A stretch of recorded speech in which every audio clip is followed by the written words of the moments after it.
Bienvenue dans Voyage dans l'inexplicable. Je me présente Lexa Marot, médium clairaudiente. Certains d'entre vous m'ont connue à la télévision, d'autres à travers mes livres ou mes vidéos. Alors aujourd'hui, j'aimerais vous emmener au cœur d'un mystère qui interroge autant qu'il bouleverse. Une question que beaucoup ont déjà ressentie en silence sans toujours oser la formuler. Avons-nous choisi nos parents avant même de naître ? Alors, cette idée, aussi vertigineuse qu'inconfortable, vient secouer les fondations de ce que nous croyions acquis. Car si c'était vrai, alors le hasard, il n'existerait plus. Alors nos souffrances n'auraient peut-être pas été vaines. Et nos blessures d'enfance, nos colères muettes, nos incompréhensions profondes porteraient un tout autre sens. Et si cette famille que vous avez peut-être subie, que vous n'avez jamais vraiment comprise, n'était pas une punition ni un accident, mais un choix posé ailleurs avant la vie. Et oui, un choix de l'âme, un contrat invisible signé hors du temps dans un espace de conscience où la souffrance n'est plus un poids mais un moyen d'éveil. Ce voyage ne cherche pas à justifier, je précise quand même, l'injustifiable. Il cherche à comprendre pourquoi certaines âmes, dans leur quête d'évolution, font parfois le choix du difficile, de l'incompréhensible même, du silence ou encore du manque d'amour. Et s'il y avait une logique au-delà de la douleur? Et si tout avait un sens que seul l'œil de l'âme pouvait percevoir? C'est ce que je vous propose d'explorer dans cette vidéo. Un voyage intérieur vers cette vérité troublante. Et si nous avions vraiment choisi nos parents? Le moment avant la naissance, que fait l'âme? Avant de revenir sur Terre, l'âme entre dans un espace particulier. Alors, un espace que l'on appelle la période entre deux vies. Alors, pour donner une image, ce n'est ni le paradis, ni un lieu figé. C'est une zone de conscience, une vibration subtile, où l'âme se détache de sa précédente incarnation et commence à intégrer tout ce qu'elle a vécu. Elle y retrouve parfois d'autres âmes avec lesquelles elle a partagé des expériences, des guides, des êtres de lumière ou tout simplement, des présences chargées de lui faire revoir le parcours accompli. C'est une étape de recul, une phase d'observation où elle perçoit ce que ses choix passés ont créé pour elle et pour les autres. Mais, attention, sans jugement, avec lucidité et un désir sincère de grandir. Dans cet entre-deux, l'âme n'est pas perdue. Elle est en train de se préparer, car une nouvelle incarnation se profile déjà à l'horizon. Et vient alors le moment du choix. Ce moment-là n'est pas une impulsion rapide, c'est une délibération vibratoire, une décision profonde. L'âme choisit un corps, voilà. Alors, pas au hasard, un corps porteur de certaines mémoires, de certaines forces, mais aussi de certaines fragilités qui serviront de levier à son évolution. Elle choisit une famille, tout simplement. Alors, ce sont des parents, une lignée, des ancêtres. Alors, pas pour les aimer, pas pour les suivre, mais pour apprendre, pour réparer, pour transmettre.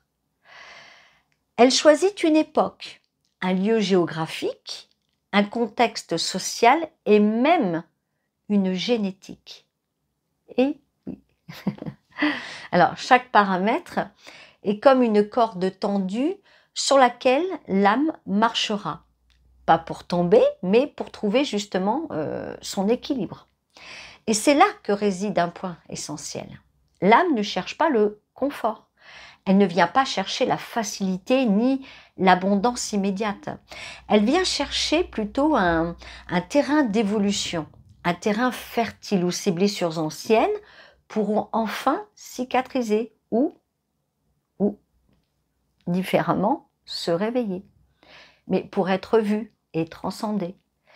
C'est pour cela qu'elle peut choisir un parent froid, une naissance difficile, un corps fragile ou un pays en guerre. Mais parce que cette expérience offrira les clés exactes de ce qu'elle est venue accomplir. Alors rien n'est imposé, mais tout est choisi dans une conscience qui dépasse l'humain.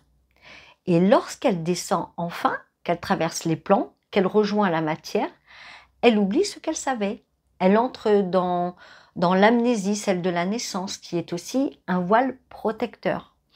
Si vous aviez regardé, regardé les autres vidéos, je parle de ça, de l'âme avant la naissance. Voilà. Cherchez parmi mes vidéos et vous allez trouver, il y a beaucoup d'explications.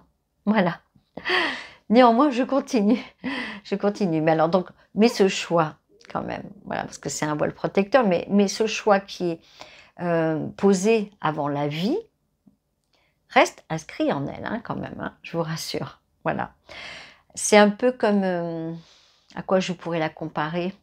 À une boussole un peu secrète.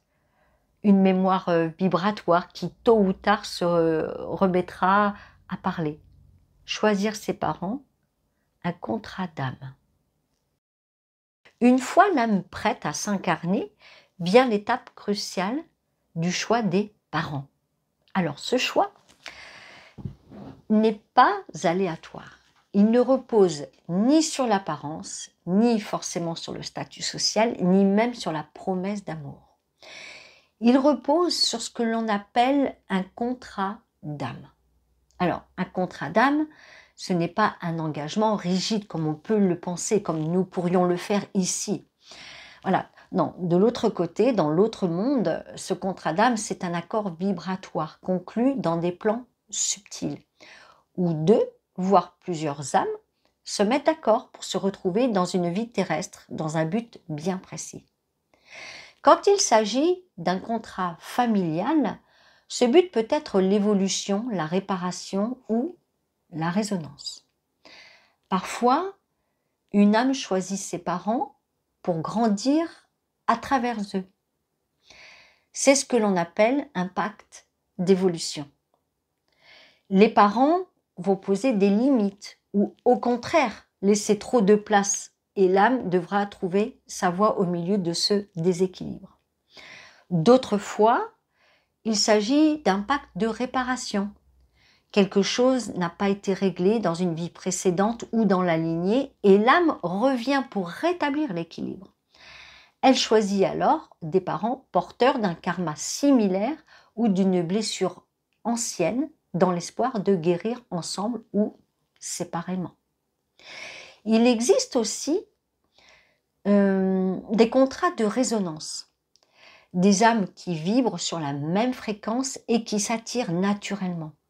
Alors cela peut donner des familles profondément aimantes ou, tout au contraire, des confrontations puissantes car la résonance révèle ce qui est encore à transformer. Dans tous les cas, les parents ne sont jamais, au grand jamais, choisis au hasard. Ils sont des miroirs, des déclencheurs ou parfois des gardiens. Alors quand on parle de miroir, un miroir c'est parce qu'il reflète une partie inconsciente de l'âme. Il montre souvent, malgré eux, les blessures à regarder. Un déclencheur parce qu'il provoque un choc émotionnel, un manque ou une injustice qui réveille la mémoire et pousse à l'éveil. Alors pourquoi un gardien? Parce qu'il protège, souvent sans le savoir, une partie essentielle du chemin de l'âme. Et bien sûr, tous ces rôles peuvent se croiser. Prenons quelques exemples. Une âme peut choisir, par exemple, disons, une mère fragile, anxieuse, pour apprendre la résilience, l'ancrage, la force intérieure. Elle peut choisir aussi un père froid, distant, non pas pour en souffrir indéfiniment, contrairement à ce que nous, dans notre esprit, on pense, mais c'est plutôt pour réveiller en elle l'autonomie affective, la capacité à se donner à soi ce qu'elle n'a pas reçu. Une autre âme peut choisir des parents aimant mais puissant, pour apprendre à se protéger seule dans un monde qui ne la comprend pas. D'autres encore choisissent des familles joyeuses, soudées, non pas pour s'y réfugier, mais pour s'y appuyer et transmettre encore davantage d'amour au monde. Ces contrats ne sont pas toujours symétriques. L'âme de l'enfant peut être plus avancée spirituellement que celle des parents aussi. Et oui, ça arrive, ça arrive. Et pourtant, le lien reste juste car il sert à quelque chose. Ça ne sert pas à rien, voilà. Toujours, il arrive aussi que l'un des parents ne respecte pas le contrat. Le libre arbitre reste possible au sein d'un accord d'âme. Mais là encore, ce que l'âme vivra à travers cette rupture peut devenir une clé de transformation. Choisir ses parents, ce n'est pas non plus choisir la facilité, c'est choisir le bon décor pour la prochaine scène de son évolution. C'est ça. Et quand le lien est douloureux, il y a des histoires familiales qui ne ressemblent pas à des leçons d'amour. Il y a des enfances qui laissent des marques profondes, silencieuses, parfois irréparables. Alors vient la question inévitable. Pourquoi une âme ferait-elle un tel choix? Et ça, je l'ai souvent lu dans vos commentaires, auxquels j'y ai répondu, bien sûr. Mais là, je vais vous donner une explication plus claire par rapport à ce thème-là. Alors, pourquoi venir s'incarner auprès de parents absents, maltraitants, froids ou même abusifs? C'est une question qui est difficile et elle ne peut pas recevoir une réponse simpliste. Voilà, j'ai fait au mieux lors de mes réponses, mais il faut vraiment aller au fond des choses. Donc, avant toute chose, il est essentiel de le dire clairement, donner un sens spirituel à une souffrance, je précise bien, ne revient jamais au grand jamais, j'appuie bien sur le jamais, à la justifier. Ce n'est pas excuser, ce n'est pas non plus minimiser, ce n'est pas non plus spiritualiser l'inacceptable. C'est simplement essayer de comprendre ce qui, derrière la douleur, peut devenir une porte vers quelque chose de plus grand. Quand une âme fait le choix d'une incarnation difficile, alors on peut se dire c'est pour être punie, mais non, ce n'est pas ça. Ce n'est pas parce qu'elle méritait cela, loin de là. C'est le plus souvent parce qu'elle est venue expérimenter une vibration extrême, complexe, dans un but de transformation profonde. Alors je sais que ça peut paraître compliqué mais à comprendre ça et surtout à l'accepter. Mais certaines âmes choisissent un terrain de souffrance parce qu'elles ont déjà connu des vies de paix, de confort et qu'elles souhaitent cette fois se confronter aux limites de la matière pour accélérer leur évolution. Pensez qu'ici, nous ne sommes pas venus pour autre chose que l'expérimentation. Ne l'oubliez pas, on est dans l'apprentissage sur Terre. D'autres reviennent dans une lignée blessée, alors non pas pour subir, mais pour y semer autre chose. Alors là, par contre, on parle de mission inversée. C'est l'idée que l'âme accepte de venir dans un environnement où l'amour ne circule plus ou pas encore, pour y allumer la première étincelle. Elle devient le point d'allumage, le souffle nouveau, capable de briser le silence transgénérationnel, les tabous, le verrou émotionnel. C'est une mission exigeante. Elle s'accompagne souvent de solitude, d'injustice, de rejet ou d'incompréhension. Mais dans certaines familles brisées, dans ces foyers froids, violents ou instables, des âmes parviennent au fil du temps à réactiver la vibration d'amour. On l'a déjà vu ça. Et en elles d'abord, puis autour d'elles. Cela ne signifie pas qu'elles doivent rester auprès de leurs parents. Parfois, la libération passe par la distance, par le pardon intérieur ou par la rupture du lien physique.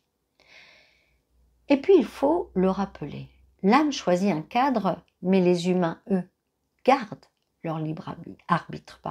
Un parent peut refuser sa mission, il peut par peur, par blessure ou pour inconscience rompre le contrat d'âme initiale. Il peut tomber dans la violence, dans le rejet, dans l'abandon. L'âme de l'enfant, dans ce cas, n'a pas tout perdu. Même cette rupture, même cette trahison peut devenir une matière à transformer. Il existe de nombreuses âmes qui ont choisi de venir dans la violence, non pour la revivre, mais pour la transcender, pour être celle ou celui qui dira un jour « ça s'arrête avec moi ». J'ai connu quelqu'un dans cette situation qui avait une mère violente et enfant déjà, s'était promis que à ses enfants, elle ne répéterait pas les mêmes actes. Et c'est exactement ce qu'elle a fait. Ce n'est pas le cas pour tout le monde, mais là, c'est exactement ce qu'elle a fait. Elle a élevé les enfants, ses enfants dans l'amour. Donc, c'est pourquoi que c'est peut-être la plus puissante des réparations, cela. Mais qu'en est-il de ces enfants qui ne survivent pas à cette violence? Parce que là, vous m'avez souvent posé la question.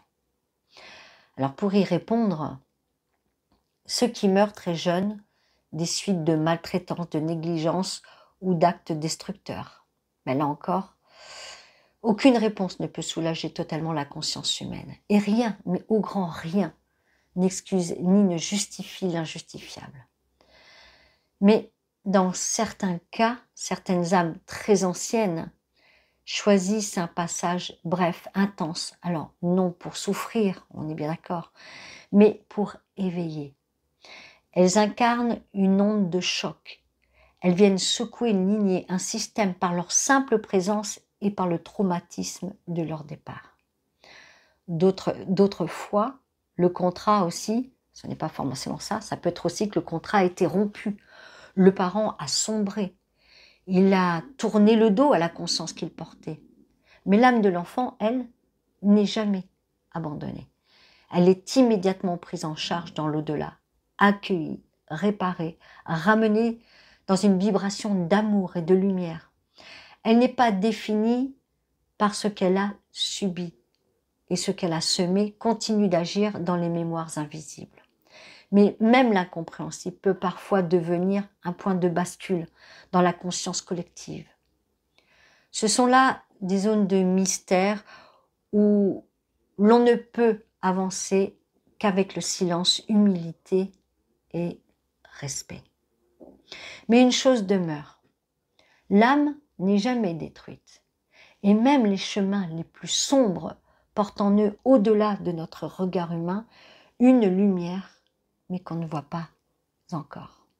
Famille choisie, famille imposée. Jusqu'ici, nous avons exploré l'idée que l'âme choisit ses parents dans un espace de conscience avant de s'incarner. Mais il existe des cas où ce choix semble moins clair, moins évident, parfois même absent. Et oui, des cas où l'âme n'a pas vraiment le temps ou la possibilité de choisir. Des cas où elle arrive non pas par une volonté pleine, mais par une force d'appel, une urgence vibratoire. On parle alors de réincarnation rapide ou même forcée. Cela peut se produire lorsqu'une âme ayant quitté son corps de façon brutale ou inattendue revient très vite dans la matière. Elle n'a pas eu le temps de passer par la phase entre deux vies.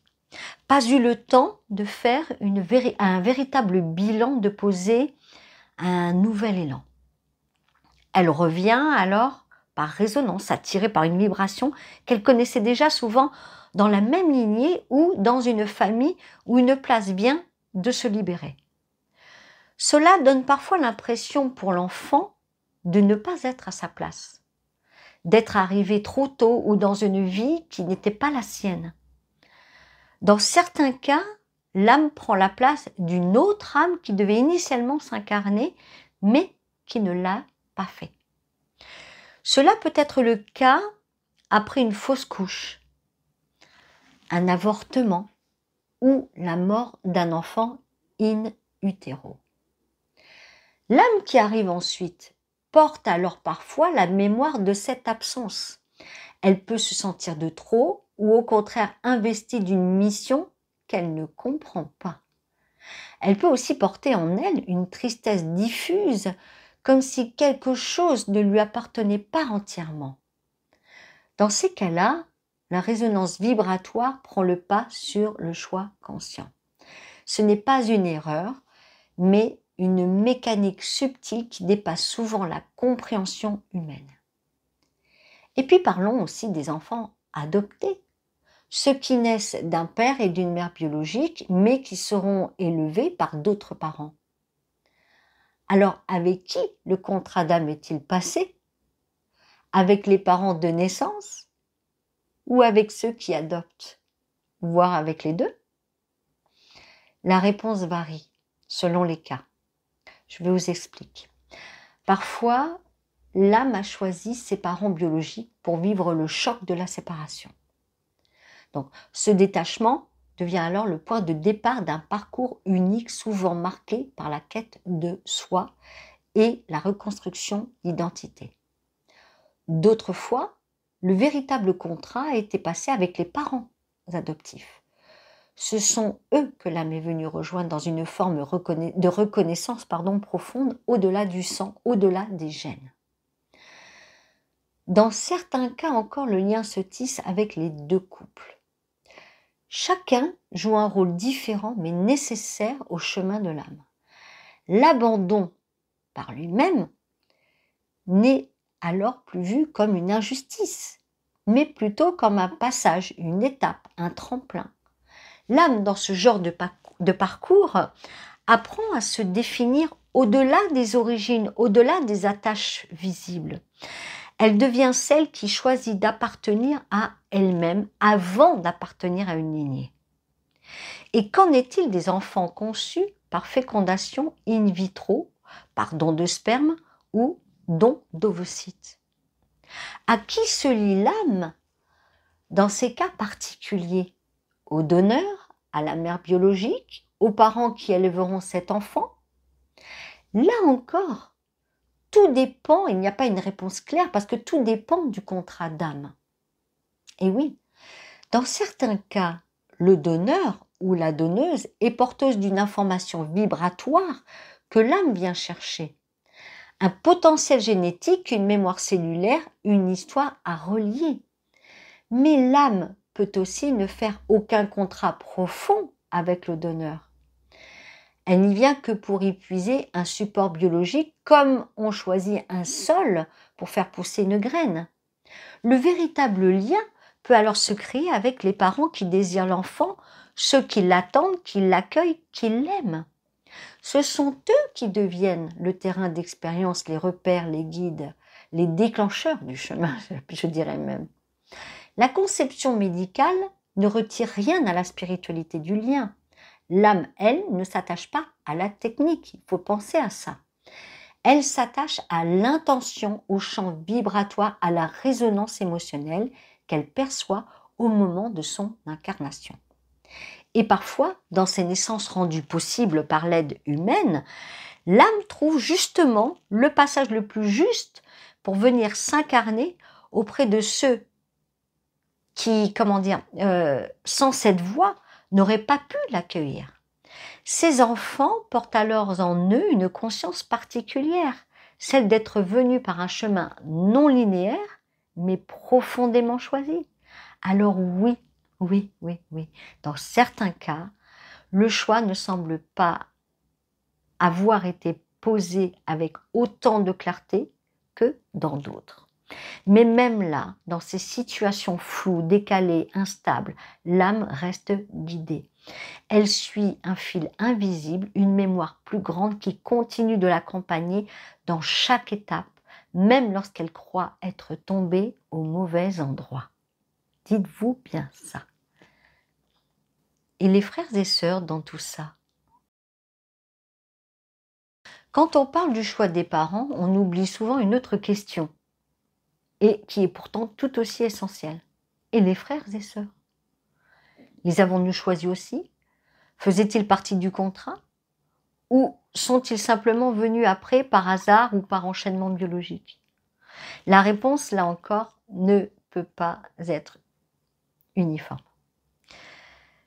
Mais dans de nombreux cas, la fratrie fait-elle aussi l'objet d'un accord d'âme? Certaines âmes choisissent de revenir ensemble. Elles se connaissent, se reconnaissent et poursuivent un lien ancien tissé dans d'autres vies. Ce sont ce qu'on appelle des fratries karmiques. Alors parfois elles sont amies, elles ont déjà cheminé ensemble et se retrouvent pour se soutenir. On sent alors dès l'enfance un lien profond, une complicité naturelle, un amour qui semble aller au-delà du lien du sang. D'autres fois, les frères et sœurs sont rivaux. Ils portent en eux des mémoires croisées, des blessures non réglées ou des conflits d'autres temps. Ils peuvent être opposants, même dans la petite enfance. Comme si, malgré l'amour parental, quelque chose en eux repoussait l'autre. Mais là encore, il n'y a pas d'erreur. Car même ces tensions font partie du plan. Elles révèlent l'identité.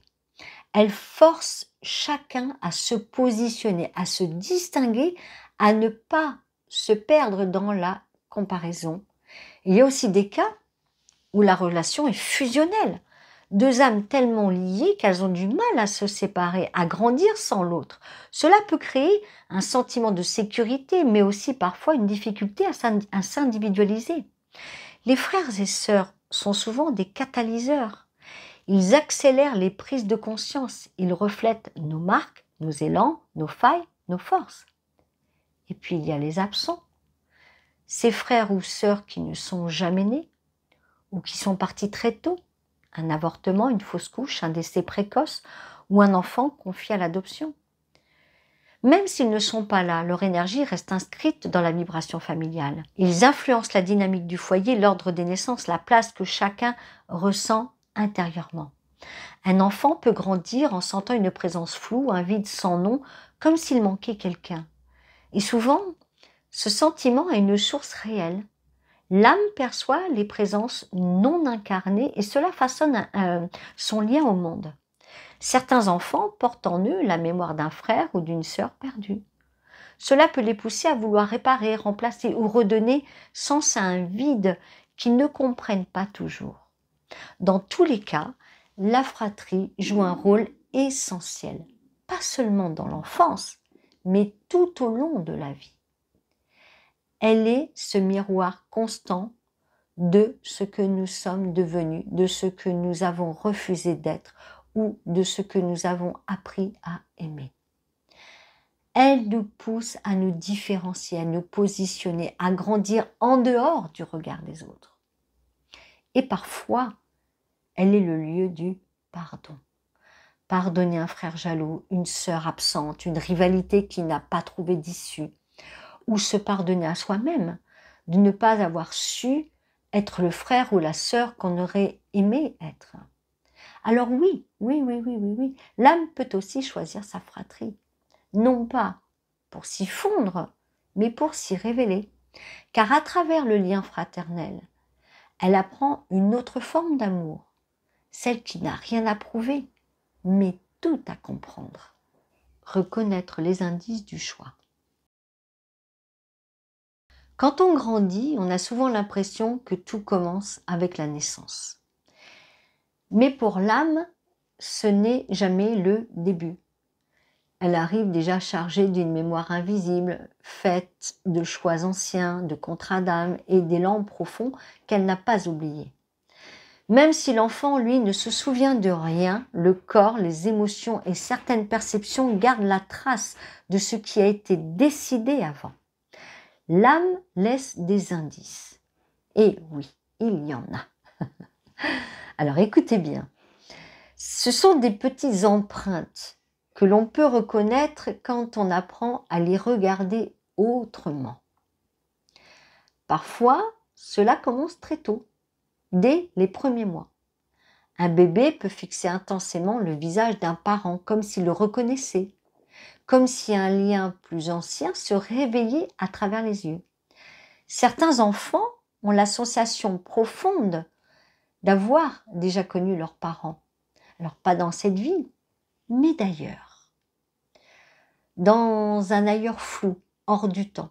Ils peuvent dire des phrases étonnantes, parler d'un avant, ou évoquer un lien très ancien avec leur mère ou leur père, comme si c'était une âme retrouvée. Ces impressions ne sont pas anodines. Ce sont souvent les premiers échos d'un contrat d'âme qui refait surface. Et puis, il y a les épreuves précoces. Des événements forts, des blessures, des malentendus qui arrivent dès l'enfance et réveillent quelque chose de plus grand. Un rejet ressenti très tôt, un sentiment d'injustice, de solitude, de différence. Des émotions trop grandes pour un âge si petit. Ces moments-là ne viennent pas par hasard.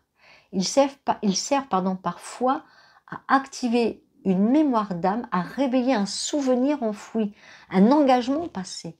L'enfant ne comprend pas toujours, mais au fond de lui, quelque chose sait, quelque chose se met en mouvement.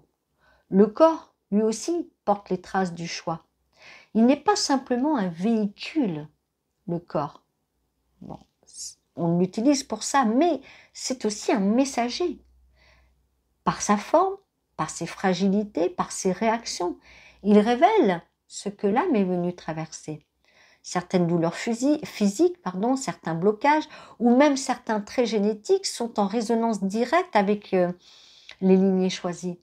Les maladies familiales, les répétitions transgénérationnelles ne sont pas là uniquement par fatalité biologique, elles sont aussi des codes vibratoires, des points d'appui pour l'évolution de l'âme. Choisir un corps, c'est choisir une mémoire. Et choisir une lignée, c'est accepter de marcher dans les pas de ceux qui ont porté avant nous des blessures à guérir, des forces à réactiver. Reconnaître les indices du choix, ce n'est pas chercher des preuves, je tiens à le préciser. C'est plutôt écouter autrement ce que l'enfance murmure, ce que le corps révèle et ce que le cœur parfois sait sans comprendre. C'est sentir au fond de soi que rien n'a été complètement laissé au hasard, que même dans l'inconfort, quelque chose avait été préparé et que cette vie telle qu'elle a commencé porte déjà en elle les premiers signes du chemin que l'âme a librement décidé d'emprunter. Et si je ne me reconnais pas dans ma famille? Il y a des personnes qui grandissent avec le sentiment étrange de ne pas appartenir à leur famille. Et ça arrive. Alors peut-être que ça vous est même arrivé à vous, peut-être que ça vous arrive même déjà, et depuis toujours. Voilà. Alors, non par un manque d'amour, hein, bien souvent ce n'est pas forcément ça, ou c'est parce qu'il s'est forcément passé quelque chose de grave, mais simplement parce que tout semble vibrer différemment. Alors les sujets de conversation, les priorités, les valeurs, les émotions, tout paraît venir d'un autre monde. Comme si l'on était né au mauvais endroit, dans le mauvais décor. Et ça arrive. C'est un peu comme si rien ne faisait vraiment écho à ce que l'on porte au fond de soi. Ce sentiment d'étrangeté, d'exil intérieur n'est pas rare. On appelle parfois ces êtres des âmes exilées vibratoirement. Ce sont des âmes qui ne viennent pas de la même fréquence que leur lignée. Elles peuvent provenir d'un autre courant d'incarnation, d'une autre structure vibratoire, voire même, dans certains cas, d'une autre origine, je dirais, énergétique. On parle d'ici d'âmes galactiques, d'âmes venues d'un autre plan, d'autres mondes, qui viennent s'incarner sur Terre pour aider à faire évoluer la conscience collective. Mais pour cela, elles doivent parfois accepter de naître dans un environnement qui ne les comprend pas. Un environnement où elles devront apprendre à exister sans se perdre. Elles grandissent alors avec cette sensation persistante d'être à part ou de ne pas parler le même langage que les autres. Elles sont souvent les premières à remettre en question les traditions, à refuser les non-dits, à déranger même, hein, sans le vouloir. On les appelle parfois le mouton noir de la famille. Mais ce terme, bien que douloureux, cache une vérité plus profonde. Ce sont souvent des éclaireurs, des âmes venues pour rompre le cycle, pour introduire une nouvelle vibration dans une lignée figée et parfois même pour éveiller à travers leur simple présence ce que les autres n'osaient pas voir. Mais cela a un prix. Le rejet, la solitude, le regard étrange des proches. Être un éclaireur, ce n'est pas forcément confortable, croyez-moi. Et peut-être que vous le vivez en plus, et que vous l'avez même peut-être vécu. Parce qu'on est souvent incompris, voire mis à l'écart, comme si on venait déranger un équilibre que personne ne voulait questionner. Et pourtant, c'est souvent ce détachement, ce sentiment d'être de trop ou en dehors, qui pousse l'âme à se révéler pleinement. Il faut le voir dans un sens positif. C'est vrai, parce que ce rejet n'est pas toujours une erreur. Il peut faire partie du contrat d'âme, pas du contrat d'âme. Une forme de détachement programmé, non pour blesser, mais pour forcer l'individualisation. C'est ça. Car si l'on est trop lié, trop intégré, on se confond. On oublie qui l'on est vraiment. Alors l'âme, parfois, préfère rester à la marge. Elle choisit une place en retrait, non pas pour fuir, mais pour mieux se souvenir. Se souvenir de ce qu'elle est, au-delà de son nom de famille, au-delà de ses racines, au-delà de ses héritages. Et c'est souvent dans cette solitude intérieure que naît la force de créer son propre chemin. Un chemin qui n'imite personne, mais qui trace une voie nouvelle pour ceux qui viendront après. Parce que si vous avez toujours eu le sentiment de ne pas appartenir, ce n'est peut-être pas une erreur, dites-vous bien ça. C'est peut-être le signe que vous êtes là, non pour continuer l'histoire, mais plutôt, plus judicieusement, en continuer une autre. Pensez bien à ça, analysez ça. Voilà. Ne tombez pas dans la tristesse, bien au contraire. Voilà. J'espère que ça vous remonte le moral, mais sincèrement, c'est vrai. Méditez là-dessus parce que c'est vrai. Quand l'âme ne choisit pas vraiment. Alors, depuis le début de ce voyage, nous avons parlé d'un point, c'était le choix. Du choix des parents, du lieu, du corps, de la lignée. Maintenant, parce que je voudrais parler d'un autre point, parce qu'il existe des cas où ce choix n'est pas pleinement posé. Ça arrive. Des cas à part, hors du cadre habituel, où l'âme ne choisit pas vraiment, ou pas, comment dire, mais pas, ou alors pas en conscience. Cela peut arriver lors de ce qu'on appelle des incarnations d'urgence. Alors, pour vous expliquer, ce sont des situations où une âme revient très vite, sans passer par toutes les étapes vibratoires entre deux vies. J'en ai parlé un petit peu plus tôt, hein, souvenez-vous.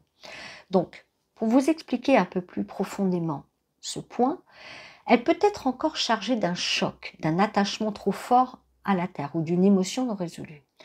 Elle revient donc par quoi? Par impulsion, par résonance immédiate dans un contexte qui n'a pas été préparé.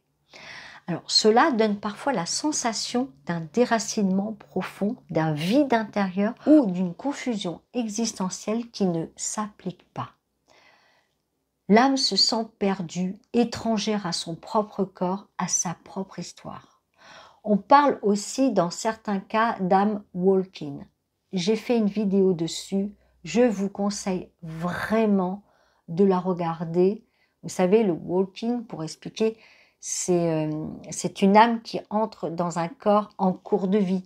C'est souvent après un accident, un coma ou même une transformation intérieure majeure. J'ai fait une vidéo là-dessus, vraiment je vous conseille de la regarder pour appuyer un petit peu plus et surtout pour une meilleure compréhension de ce que je vous explique et de ce que je vais vous expliquer. Donc l'âme d'origine, voilà, pour résumer, donc quitte le corps et une autre prend le relais, elle prend sa place, tout simplement. Alors cela peut sembler étrange, voire troublant. Mais pour certaines âmes, c'est un moyen d'entrer dans la matière sans passer par l'enfance. Mais là, la mémoire change. Les goûts, les intérêts, parfois même la personnalité. L'entourage qui fréquente cette personne, enfin, qui s'est arrivée, sent qu'il y a quelque chose de différent, sans toujours pouvoir mettre de mots. Il existe aussi des réincarnations par substitution. C'est une âme qui était prévue, un contrat qui était posé, mais au dernier moment, c'est une autre âme qui prend la place. Cela arrive souvent après une fausse couche, par exemple, un avortement, ou même un changement vibratoire dans les parents eux-mêmes. L'âme initialement prévue ne s'incarne pas et une autre disponible prend ce chemin ouvert. Le corps est prêt, la ligne aussi, mais ce n'est pas l'âme attendue qui arrive. Alors, qu'est-ce qui se passe? Cela crée parfois chez l'enfant une sensation d'être de passage ou d'avoir hérité d'une vie qui n'était pas tout à fait la sienne. Ensuite, il existe aussi des incarnations sans contrat préalable.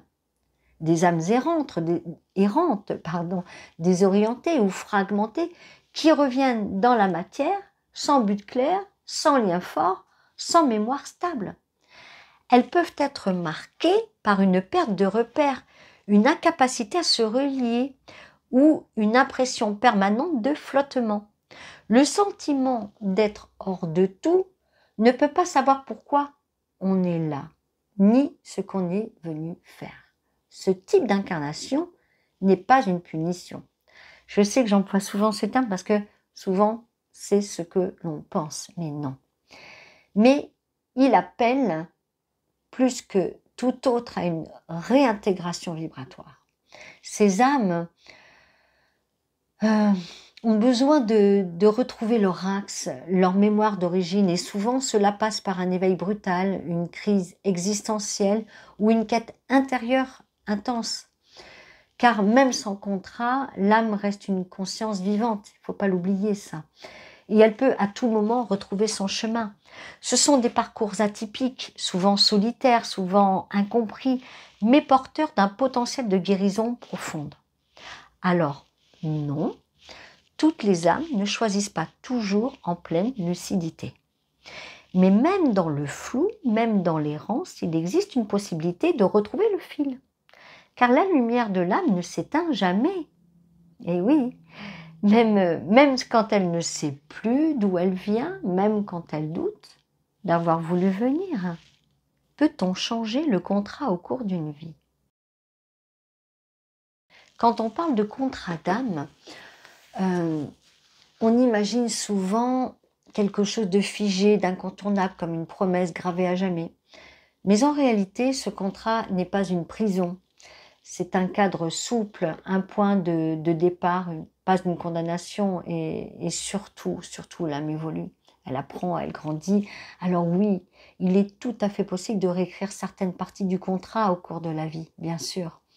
Alors pas en effaçant le passé, mais plutôt en le comprenant autrement, en changeant la vibration avec laquelle on le porte. C'est ce qu'on appelle une réécriture vibratoire. Alors cela commence souvent quand on sort du rôle de victime.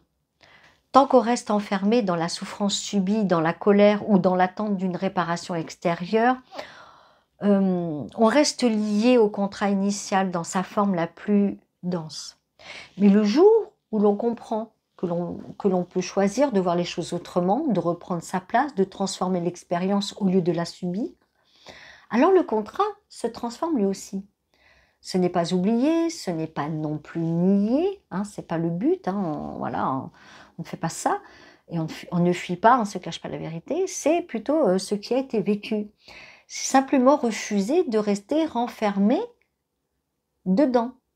Parfois, cette transformation passe par la guérison des liens familiaux, un dialogue, une réconciliation, ou simplement une compréhension nouvelle qui permet de pacifier le lien. Et parfois, elle passe au contraire par une prise de distance consciente. On peut s'éloigner, mettre des limites, couper les liens physiques, tout en gardant une paix intérieure. Car on n'a pas besoin de rester proche pour honorer ce qu'un lien a apporté. Ce qui compte, c'est plutôt la clarté vibratoire, la conscience, la paix que l'on installe en soi. Et puis vient le pardon. Alors, on ne parle pas du pardon naïf, pas celui qui excuse tout, on est bien d'accord, hein? Non, je parle d'un pardon spirituel, un pardon qui ne cherche pas à valider les actes, mais à se libérer du poids qu'ils ont laissé en nous. Pardonner, ce n'est pas dire « ce n'est pas grave », c'est dire « je ne laisse plus ça me définir ». C'est un acte de souveraineté, une décision intérieure de ne plus vivre en réaction, mais en création. Ce pardon-là, qu'il soit adressé à un parent, à une fratrie ou à soi-même, ouvre une brèche. Il crée un nouvel espace où l'âme peut respirer et choisir de continuer sur une autre fréquence. Changer de contrat ne veut pas dire trahir ce qu'on est venu faire. Cela veut dire ajuster le cap, aller plus loin que ce qui était prévu, aller plus haut que ce qui semblait possible. Car l'âme n'est pas figée, elle évolue à chaque prise de conscience. Et avec elle, ce que l'on croyait inscrit pour toujours, eh bien vous savez quoi, peut se réinventer. Et si tout avait été juste même dans l'incompréhension? Quand on regarde sa vie avec les yeux de l'ego, tout paraît arbitraire, injuste parfois, incompréhensible pour le plus souvent. Mais quand on regarde avec les yeux de l'âme, le récit change. Ce n'est plus une suite de hasards, de blessures, de manques, c'est un parcours initiatique, invisible à l'œil nu, mais parfaitement cohérent dans les plans profonds. L'âme ne cherche pas la facilité, elle ne vient pas pour vivre une vie confortable, prévisible ou douce à chaque instant. Elle vient pour intégrer ce qui a été fragmenté, réconcilier ce qui a été opposé et faire la paix avec ce qui a semblé nous heurter. Chaque parent, chaque lien porte une clé. Mais toutes les âmes ne viennent pas pour les activer. Certaines passent à côté, d'autres s'en emparent, d'autres encore les laissent pour plus tard ou pour une autre vie. Choisir ses parents ne veut pas forcément dire qu'on va les aimer. Cela veut dire qu'on va grandir à travers eux, qu'on va découvrir, se construire ou parfois se libérer de ce qu'ils nous ont transmis. Ce n'est pas toujours visible sur le moment, mais avec le temps, avec la conscience, ce qui paraissait absurde devient peu à peu un chemin. Un chemin escarpé, parfois cruel, mais qui nous pousse toujours vers plus de vérité, plus de justesse et plus de lumière. Et peut-être que le courage ultime, celui dont peu parlent, ce n'est pas de choisir une famille parfaite, mais de s'incarner dans une lignée blessée et d'y faire pousser une conscience nouvelle. Je tiens à souffler cette phrase. Écoutez bien et surtout méditez sur cette phrase, vraiment. Ce n'est pas l'ADN qui fait l'appartenance, c'est le choix silencieux de l'âme qui reconnaît au-delà du sang l'endroit exact où elle devait s'incarner.